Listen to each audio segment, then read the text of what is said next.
Malam patroli yang berubah jadi ancaman nyawa. Kasat Reskrim Polresta Manado, AKP Elwin Kristanto, mobilnya ditabrak saat mencegah tawuran. Tak hanya itu, panah wire nyaris melayang ke arahnya. Apa yang sebenarnya terjadi di lapangan? Bagaimana detik-detik petugas hampir diserang dan siapa pelakunya?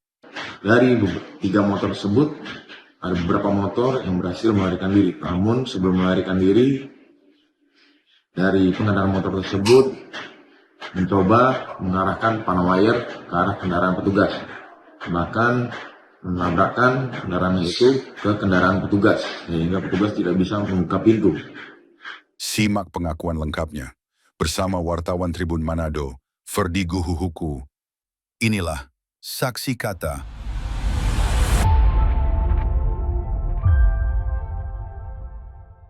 Berkenan kembali dengan kami Tribun Manado dalam program Saksi Kata, rekonstruksi peristiwa dengan narasumber utama.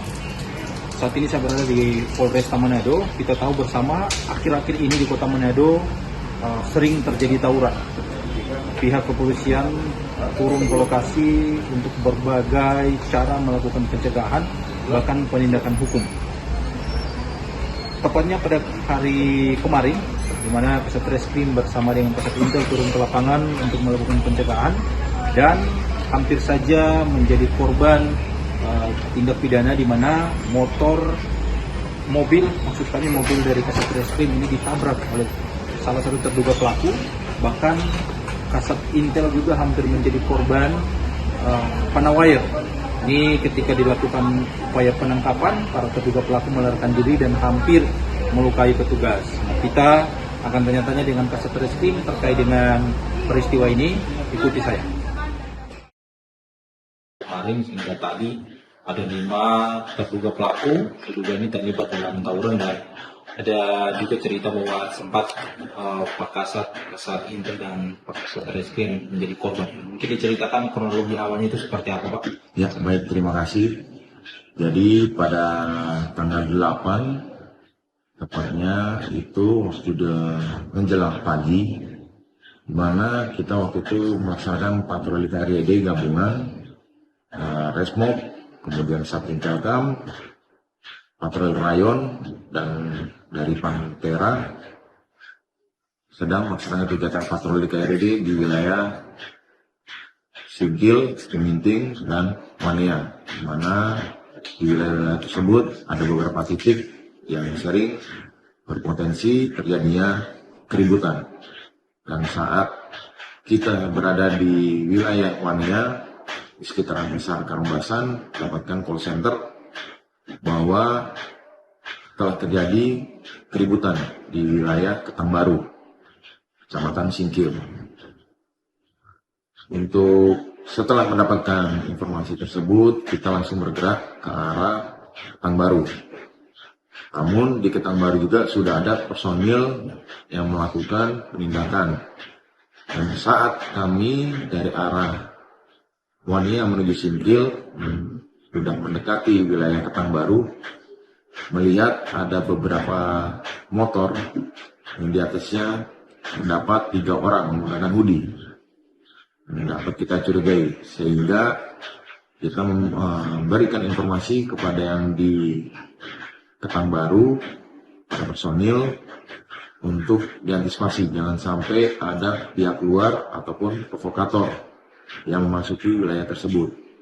Kemudian kita lakukan pembututan dan ada beberapa kendaraan yang sudah dihentikan.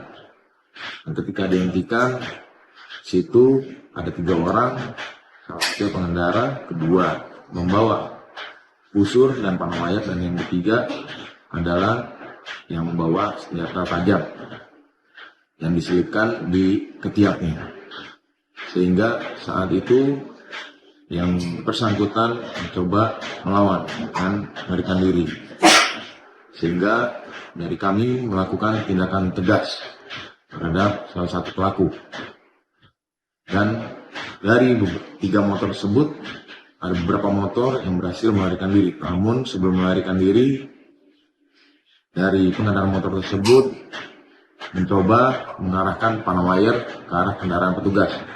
Bahkan menabrakkan kendaraan itu ke kendaraan petugas sehingga petugas tidak bisa membuka pintu. Dari kejadian yang di Pekanbaru, Polresta Manado berhasil mengamankan 3 terduga pelaku, yang mana 3 terduga pelaku ini adalah provokator yang bukan berasal dari wilayah Pekanbaru namun dari wilayah luar. Itu untuk kejadian pada tanggal 8 yang terjadi di Pekanbaru.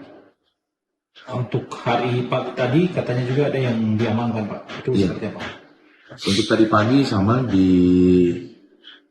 wilayah Banjir di Kala itu kita mendapatkan call center bahwa telah terjadi keributan, sehingga baik dari personel Polresta Manado yang terdiri dari Resmob, Pamapta, kemudian Rayon, Pantera itu langsung menuju TKP, dan dari TKP pun itu memang telah terjadi keributan, dan kami mencari keterangan-keterangan dari para saksi dan beberapa CCTV. Dari CCTV pun dilihat bahwa ada yang membawa tombak panjang yang digunakan untuk kejadian keributan ini, sehingga langsung pada saat itu juga kita lakukan pengamanan untuk bisa melakukan penindakan terhadap terduga pelaku yang membuat keributan di wilayah Banjar di Kala. Ada 2 orang Pak yang diamankan, inisialnya Pak. Ya, untuk yang kejadian pagi hari ini itu ada 2, yang mana inisial JPM dan AUL untuk pada hari ini. Oke, nah Pak, ini patroli apakah dilakukan terus? Dan akhir-akhir ini juga kan ada kejadian yang beruntun kali. Nah, dari Polresta sendiri ini penindakannya sudah seperti apa Pak? Ya, kalau untuk dari Polresta itu tindakan baik dari Sarpung, baik dari Dimas, Intel, Lantas, Narkoba, Serse, Samapta telah melakukan kegiatan sesuai dengan fokusnya masing-masing, di mana dimulai dari kegiatan-kegiatan penghimbauan dari Sat Dimas, kemudian dari Sat Intel juga sudah melakukan mitigasi, melakukan lidik dan pull bucket, sehingga dari data-data yang telah dilakukan penyelidikan pun bisa diberikan atau tukar informasi dengan Satreskrim.